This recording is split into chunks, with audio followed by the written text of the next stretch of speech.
Hello guys, welcome back to the channel. তো এই ভিডিওতে আমরা কথা বলবো কেকেআর টিমের প্র্যাকটিস ম্যাচকে নিয়ে। তো শনিবার ইডেন গার্ডেন্সে এবছরের জন্য প্রথম প্র্যাকটিস ম্যাচ খেললো কেকেআর টিম।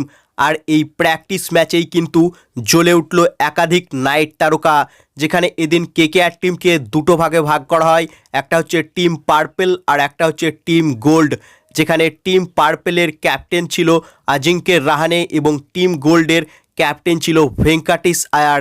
এবং এদিন এই প্র্যাকটিস ম্যাচে প্রথমে ব্যাট করেছিল টিম গোল্ড এবং তারা 20 ওভারে 4 উইকেট হারিয়ে 215 রান করেছিল, যেখানে টিম গোল্ডের হয়ে এদিন সর্বোচ্চ রান করেছিল ভেঙ্কাটিস আয়ার। মাত্র 25 বলে 61 রানের এক বিধ্বংসী ইনিংস খেলেছিল সে।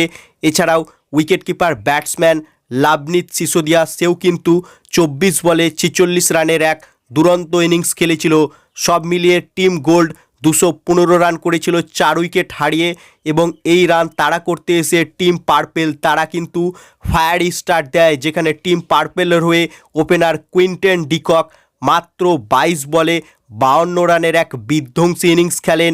এছাড়াও রিঙ্কু সিং মাত্র 35 বলে 77 রানের এক দুরন্ত ইনিংস খেলেন। অর্থাৎ এদিন প্র্যাকটিস ম্যাচে দুর্দান্ত ফর্মে ছিল কেকেআরের এই স্টার ব্যাটসম্যান রিঙ্কু সিং এবং শেষে আন্দ্রে রাসেল, অর্থাৎ কলকাতা নাইট রাইডার্স টিমের মোস্ট ইম্পর্টেন্ট প্লেয়ার রাসেল মাত্র 23 বলে 59 রানের এক ঝোড়ো ইনিংস খেলেন। অর্থাৎ রাসেল এদিন দুরন্ত ফর্মে ছিল, ব্যাটেও রান করেছে এবং বল হাতেও সে রহমানুল্লাহ গুরবাজের উইকেট উড়িয়ে দিয়েছিল। অর্থাৎ রাসেল হচ্ছে কেকেআর টিমের মোস্ট ইম্পর্টেন্ট প্লেয়ার। রাসেলকে বলা হয় দ্য ক্রাইসিস ম্যান, অর্থাৎ যখন যখন কেকেআর টিম বিপদের মধ্যে থাকে, অর্থাৎ সেটা ব্যাটিং হোক বা বোলিং, তখন রাসেল এসে কেকেআর টিমকে উদ্ধার করে।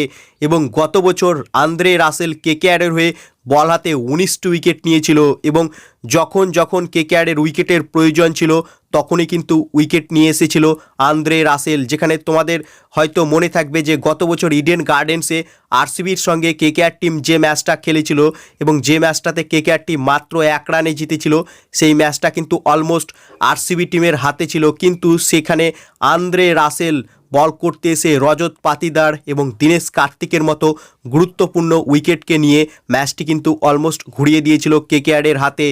যদিও মিচেল স্টার্ক শেষ মুহূর্তে রান খেয়ে যায় এবং শেষমেশ কেকেআর টিম সেই ম্যাচটি 1 রানে জিতেছিল। তো আন্দ্রে রাসেল কিন্তু কেকেআর টিমের ভীষণই ইম্পর্টেন্ট প্লেয়ার এবং এদিন প্র্যাকটিস ম্যাচে রাসেলকে কিন্তু দুরন্ত ফর্মে দেখা গিয়েছিল। রাসেল ব্যাটিং বোলিং দুটোতেই ভালো ফর্মে রয়েছিল। সব মিলিয়ে কেকেআরের ইডেন গার্ডেন্সের প্র্যাকটিস ম্যাচ দেখে এটাই বোঝা যাচ্ছে যে ইডেন গার্ডেন্সের পিচ কিন্তু ব্যাটিং ফ্রেন্ডলি হতে চলেছে, বোলারদের জন্য ভীষণই টাফ হতে চলেছে এই ইডেন গার্ডেন্সের পিচ। কারণ দুটো টিমেই মাত্র 4টি করে উইকেট তুলতে পেরেছিল বোলাররা। এবং যদিও কেকেআর টিমের মেন বোলাররা এদিন কেকেআরের প্র্যাকটিস ম্যাচের জন্য অ্যাভেলেবেল ছিল না, বরুণ চক্রবর্তী ছিল না, হর্ষিত রানা ছিল না, তবে তাও ইডেন গার্ডেন্সের পিচ কিন্তু ব্যাটিং ফ্রেন্ডলি হতে চলেছে। অর্থাৎ 22শে মার্চ কিন্তু ঝড় উঠতে চলেছে কেকেআর অথবা আরসিবি দুই টিমের ব্যাটসম্যানদের কাছ থেকে। তো এই ভিডিওটা এই পর্যন্তই। ভিডিওটি ভালো লাগলে ভিডিওটিকে করো লাইক এবং আইপিএল ও কেকেআর সম্বন্ধে আরও আপডেট পাওয়ার জন্য চ্যানেলকে করো সাবস্ক্রাইব। ধন্যবাদ।